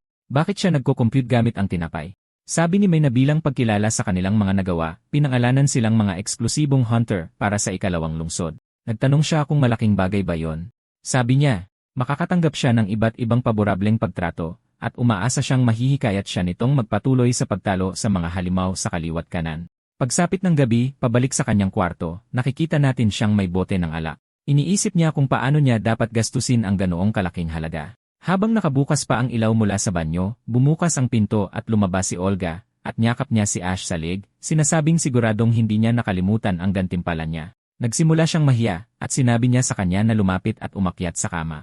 Gumapang siya papunta sa kama at nagsimulang mamula habang bumibilis ang tibok ng kanyang puso. Ipinulupot niya ang kanyang mga kamay sa ulo nito at pagkatapos ay itinulak siya sa kama. Napatitig siya sa alindog nito. Pagkatapos ay ipinatong niya ang kanyang mga kamay sa mga braso nito. Ngunit siyempre, humiga lang siya sa gilid ng braso nito. Sinasabing mula ngayon, kapag natutulog sila, kailangan siyang maging unan braso niya. Nagulat lang siya, nagtatanong kung iyon lang ba. Nagtaka siya kung nadismaya ba ito, sinasabing pwede pa silang gumawa ng higit pa kung gusto niya, pero hinintay niya ito, at hindi naman talaga ito pagiging hindi patas sa kanya. Sabi niya hindi, kasalanan niya iyon, at pagkatapos ay hinawakan ang likod ng ulo nito at niyakap siya, sinasabing mahalaga siya sa kanya. Gusto niyang manatili ito sa tabi niya mula ngayon. Sabi niya, syempre, palagi siyang mananatili sa tabi nito, habang patuloy silang aakyat sa dungsyon ng magkasama. Isang linggo na ngayon mula nang maganap ang pagsupil, at namumuhay sila bilang hunter bilang Janus team. Sabi niya ang mga halimaw sa 15 year floor ay napakadali ng kalabanin ngayon, at sabi niya tama siya. Iniisip niya kung ano ang itsura ng 16 na year floor, at sabi niya wala siyang ideya. Pwede silang sumilip sandali. Bumaba sila, at pagbaba nila, pareho silang namangha dahil ang nakikita nila ay isang malawak na disyerto sa kanilang harapan. Sabi niya napakalaki nito, at hindi pa rin siya makapaniwala na nasa ilalim ito ng lupa. Sabi niya, tunay ngang mahiwaga ang mga dungsyon, at nang tumingala siya, nakakita siya ng isang pamilyar na ibon dahil isa ito sa mga ibon mula sa simula. Mayroong dalawa, at isa sa kanila ay lumipad diretsyo sa kanya. Inabot niya ang kanyang talim bago putulin ang ulo nito, at sumigaw ang isa habang itinaas ang mga pakpak nito at ibinagsak, nagpakawala ng feather attack. Tumusok ito sa lupa sa paligid niya at pagkatapos ay nagsimulang magniningning bago sumabog. Naaalala ko ang isang atake mula sa isang laro, ngunit hindi ko matukoy kung ano. Sabi ni Olga na nagpapakawala ito ng mga balahibo at pinasasabog ang mga ito, at sabi niya tiyak na isang uri ito ng mahika. Tapos sumigaw ito, at sabi niya gagawin na naman ito, sinabihan siyang tumakbo. Ngunit narinig namin ang isang babaeng nagsabing wag muna, dahil ngayon na ang kanyang pagkakataon. Mabilis siyang dumaan sa kanya, mabilis na lumipat mula sa isang ibon patungo sa isa pa, lumilipad sa hangin. Pagkatapos ay hinati niya ang isa sa gitna ng pahilis, at bumagsak ito sa sahig. Maganda rin ang kanyang paglapag. Pareho silang nagulat, at sinabi niya sa kanila na magpatuloy. Siyempre, kinakausap niya ang sarili niyang team habang nakikita natin ang isang grupo ng 3 adventurer na sumusunod sa likuran. Nagsimulang bumaril ang range support sa mga ibon na naging dahilan ng kanilang pagbaba, habang sinamantala iyon ng mga swordsman at sinalubong ang kanilang pagbaba, tinataga ang mga ito, at pinatay ang parehong ibon. Parehong namangha sina Ash at Olga, at sinabi ng babae na matagal na rin. Sabi niya iniligtas siya nito at tinawag siyang Tanya. Nagtanong siya kung pasasalamat lang ba ang makukuha niya, at pagkatapos ay hinalikan siya sa pisngi habang nagwawala si Olga. Sabi niya para sa kanya, mas marami pa siyang gagawin. Pinaghiwalay ni Olga silang dalawa, tinatanong kung paano niya nagawa iyon bigla, at sinimulang saktan si Ash, at tinanong siya kung sino ba ang babaeng iyon sa kanya. Kalaunan, pumunta sila sa inn habang sabay-sabay silang kumakain. Ipinakilala ni Tanya ang kanyang sarili bilang si Tanya Shandor, sinasabing ikinagagalak niyang makilala ito. Ipinaliwanag ni Ash na siya ang leader ng high-ranking party na Goddess Sword, at sikat kung paano siya naging hunter sa kabila ng pagiging halos kasing antas ng hari sa pagkanobleyo. Sabi ni Olga nakakagulat iyon. Ngunit pagkatapos ay sinabi ni Ash na akala niya nasa bahay siya ng kanyang mga magulang. Sabi niya bumalik siya ngayon matapos marinig ang tungkol sa pagtalo niya sa isang named monster habang wala siya. Sabi niya sigurado alam na niya ang lahat tungkol dito. Sinabi niya sa kanya na sayang, dahil kung hindi siya umalis, siya sana ang nakatalo dito.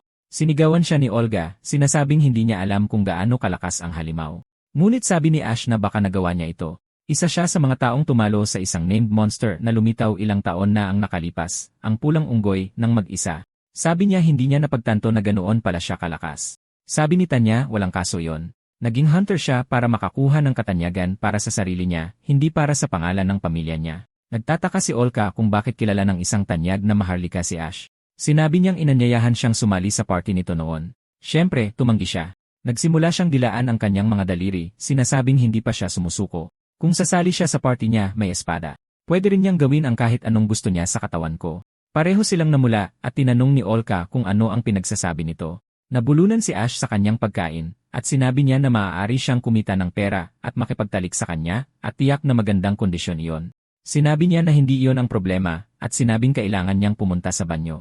Habang paalis siya, napangiti ito, pinapanood siya. Habang ibinagsak ni Olga ang kanyang tasa sa mesa, sinabi niya na kapag hinawakan nito si Ash, papatayin niya ito. Tumawa siya, sinasabing nagsiselos daw ito. Pero hindi lang si Ash. Gusto rin niya ito. Nagulat si Olga at ipinaliwanag nito na lahat ng miyembro sa party niya ay nasisiyahan sa kanyang teknike. Habang nagsisimula silang lahat na mahiya, napagtanto niya na itong babae ay isang manyak. Sabi ni Tanya, karangalan man o kaligayahan, hindi mahalaga kung alin, palagi niyang nakukuha ang gusto niya. Pero napagtanto ni Olga na masama ito at sinabing hindi rin siya magpapatalo. Hindi niya ibibigay si Ash. Sinabi niya na kung ganoon, para magsimula, habang inilalabas ang maraming beer, dapat silang magpaligsahan kung sino ang mas maraming maiinom. Sa wakas ay bumalik si Ash galing sa pagbawas, at nakita silang dalawa na tuloy-tuloy na lumalagok ng beer, at sinabi niyang dapat na silang tumigil, pero sinabihan siya ni Olga na manahimik, at sinabihan niya si Tanya na tapusin na ang gabi. Sinabi niya na may utang na loob ito sa kanya, at palagi siyang maghihintay para sa kanya, at seryoso talaga siya. Sinabi niya na sayang lang sa oras ang paghihintay. Tumawa siya at tumango, sinabing magkita na lang sila sa susunod, habang buhat-buhat niya si Olga pauwi. Paulit-ulit siyang tumatawag sa kanya, at sinabi niya na kumapit ng mahigpit. Sinabi niya na hindi niya ito ibibigay kahit kanino, at sumagot siya na ayos lang iyon. Kinabukasan, may isang lalaki na nagsabing kailangan niyang malaman ang tungkol sa dulahan. Pareho silang naguguluhan, at sinabi niya na sila ang mga adventurer na tumalo dito. At tinanong niya kung kumusta ang pakikipag-espadahan dito, at kung malakas ba ito. Sumagot si Ash at tinanong ng lalaki kung nakaupo lang ba siya at nanood sa buong oras. Patuloy siyang nagtatanong ng sunod-sunod. Tinanong niya si Ash kung sino ito, at sinabi niyang wala siyang ideya, saka tinanong ang pangalan nito. Humihingi siya ng paumanhin, nasabik lang daw siya at nagsimulang dumaldal. Nagpakilala siya bilang si Edgar Bayluna, isang markis na naipasa na ang pamumuno sa pamilya sa kanyang anak, at ngayon ay nagtatrabaho bilang pinuno ng kanilang research institute. Napagtanto nila na siya ay isang napakataas na ranggong maharlika at pinuno ng isang departamento. Sinabi niyang nakita niya ang baluti at ito'y tunay na kamangha-mangha. Gusto niyang malaman ang karagdagang detalye, kaya hindi siya mapakali at pumunta para diretsong magtanong sa kanya. Sabi ni Ash, iyan ay isang marangal na dedikasyon. Dinukot ng lalaki ang kanyang bulsa at naglabas ng tabako at lighter. Sinasabing ngayong tapos na ang pagpapakilala, lumalabas na hindi pala lighter ang kanyang kinuha. Siya ang lighter. Pinitik niya ang kanyang mga daliri habang lumitaw ang apoy sa dulo nito at sinindihan ang kanyang tabako. Pareho silang nagulat na kaya niyang gumamit ng mahika ng ganito. At muli niyang sinabi na gusto niyang malaman ang tungkol sa dulahan, at napagtanto nilang isa siyang wizard.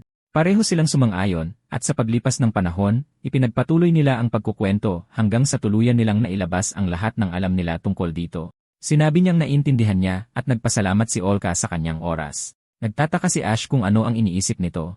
Muling kumurap si Edgar, sinasabing tungkol sa teorya niya na ang dulahan ay dating tao. Pareho sila ng saloobin. Tinanong ni Ash kung posible ba talagang maging halimaw ang isang patay na tao, at kung maaari bang mangyari ang ganoong bagay. Sinabi niya, sa totoo lang, bago pumunta rito, inimbestigahan niya ang 14 na floor ng Dungsyon, partikular ang lugar kung saan ito natagpuan. At habang nag-imbestiga doon, may natagpuan siya. Habang nakikita natin siyang pinapalakas ang liwanag ng kanyang lampara, itinaas niya ito, at nakakita ng maraming bangkay. Sinabi niyang nakadikit sa mga pader ng Dungsyon ang hindi mabilang na mga kalansay ng mga kabalyero ng kaharian. Pareho silang nagulat, tinatanong kung ibig sabihin ba nito ay mga kasama niya ang mga katawan ng kabalyero. Sinabi niya na iyon ang pinakamalamang na teorya, at gusto niyang malaman kung narinig na ba nila ang konsepto ng mana essence. Sinasabing ito ang pinagmumulan ng kapangyarihang mahika na ginagamit ng mga salamangkero, at ang mga Dungsyon ay puno nito. At nalaman nila kamakailan na kung kukuha ka ng isang ordinaryong espada at ilalantad ito sa essence na ito sa mahabang panahon, magiging magic sword ito. Kung susundin ang lohikang ito, kung gayon ang isang bangkay na nalantad sa mana essence sa mahabang panahon ay posibleng maging isang halimaw. Pareho silang napaisip at mukhang medyo nag-aalala. Sinabi niya na tiyak na nakakapukaw ng damdamin ang paglutas sa mga misteryo ng mga Dungsyon at mahika. Iyan ang katotohanan at kaalaman na hinahanap ng kaharian. Tinanong naman ni Alka kung mag-isa niyang ginalugad ang 14 na floor. Sinabi niyang imposible yon, at kasama niya ang kanyang katulong na si Sergio at ilang hunters bilang mga bantay. Sakto namang pumasok si Sergio kasama si Bael sa likod niya. Sinabi ni Sergio na kanina pa niya ito hinahanap kung saan-saan. Sabi ni Edgar, heto na pala ang pinag-uusapan, at tinanong kung bakit ito natataranta. Sinabi niya na dahil na naman daw ito gumala ng mag-isa. Sabi niya gusto niya lang tanungin si Ash tungkol sa dulahan. Sabi ni Sergio, palagi na lang siyang nangangalagkad ng tao ayon sa gusto niya, at sabi ni Bael, palagi siyang ganyan pagdating sa mga dungsyon. Sabi ni Ash, mukhang mahirap yan, at narinig niya kanina ang paraan ng paggawa ng magic swords. Nagulat si Bale, sinabihan silang panatilihing sikreto yung lintik na yon, at napagtanto nilang hindi nila dapat iyon narinig. Sabi ni Edgar, marami siyang narinig na mga interesanteng bagay mula sa kanya, at seryoso niyang itutuloy ang usaping iyon. Sabi ni Bale, naiintindihan ko, at tinanong kung pwede silang bumalik sa association bukas. Pareho silang naguguluhan, pero kinabukasan ay ginawa nga nila ito. Pagdating nila sa meeting area, lumapit si Mai hanggang sa bumukas ang pinto. Nagtataka si Ash kung si Bale na naman ba, pero sa halip ay nakita nila si Kyle na sobrang cringe umarte at kumindat pa sa kanila. Siyempre, nandito ang muscle duo at maging si Tanya. Tinanong niya kung bakit nandito ang lahat at kung si Bale ba ang tumawag sa kanila. Sinabi nila na siya nga at lahat ng mga top tier na party sa Dongjon ay tinipon. Sabi ni Tanya hindi ito basta-basta lang, at si Olga ay masamang nakatingin sa kanya mula sa gilid. Pumasok naman si Edgar habang sinasabi ni Bale na mukhang kumpleto na ang lahat. Tinanong ni Kyle kung ano ang plano niya sa pagtitipon sa lahat ng mga elite na tulad nito. Inilatag ni Bale ang isang mapa, at habang nagpapaliwanag si Edgar, alam na nila na kapansin-pansin ang paglitaw ng mga named monster sa mga nakaraang taon. Ang Red Ape at ang Dulahan ay napakalalakas na mga halimaw. Gayunpaman, sa nakalipas na ilang taon, ang tanging dungsyon kung saan lumitaw ang mga named monster ay sa ikalawang lungsod, at sa tingin niya ay mayroong anomalyang nangyayari sa loob ng dungsyon. Dahil dito, nagpasya siyang maglunsad ng malawakang investigasyon dito. Para sa layuning iyon, nagtipon dito ang mga top-ranked hunter ng ikalawang lungsod, at hinihiling niya na sila ang maging mga elite na mamumuno sa pananakop dahil gusto niya ang kanilang kooperasyon sa investigasyon. Lahat sila ay mukhang nagulat, at sinabi ni Bale na siya na ang magpapatuloy ng paliwanag mula rito. Gusto niyang samahan nilang lahat ang Knight Order sa pinakamalalim na bahagi. Tinanong ni Saitama kung ang 20 liye floor ba ang tinutukoy niya, at sinabi ni Saiyan na ito ay tiyak na isang antas na hindi pa nila narinig kailanman. Sinabi ni Mei na inaayos ng association ang mga supply at kagamitan na kailangan para dito. Sinabi ni Bale sa kanila na magsisimula ito sa loob ng 2 linggo. Tinanong ni Tanya kung sapilitan ba ang pagsali. Sinabi ni Bale na, dahil ang Royal Capital Research Institute ang nagmungkahi ng investigasyon na ito sa ilalim ng direktang utos mula sa kamahalan, ang Reyna. Sinabi niya na kung ganoon kataas ang nag-utos, hindi niya ito matatanggihan. Sinabi ni Saitama na sa dami ng mga magagaling na taong natipon, dapat ay madali lang ito. Magkakaroon din sila ng mga kabalyero ng kaharian na may mga mahitek arms. Sinabihan sila ni Bael na huwag itong basta-bastahin, tinatanong kung ano ang pinakamalalim na floor na narating ng lahat. Sabi ni Tanya ang 18. Sabi ni Saitama, narating nila ng kasama niya ang 17. Ganoon din ang sabi ni Kyle. Sinabi ni Ash na kasalukuyan nilang sinusuri ang 17 liye floor. Sabi ni Bale, gusto niyang sabihin na kahanga-hanga iyon, pero ang problema ay ang 19. Lahat ng investigation team noon ay naubos doon. Nagulat sila. Tinanong ni Ash kung kahit na ang mga kabalyero na may mahitek arms. Sinabi niyang, dahil mayroong named monster sa 19 liye floor. Ito ay isang halimaw na ilang ranggo ang taas kaysa sa Dulahan o sa Red Ape. Ang palayaw nito ay ang Lizard King.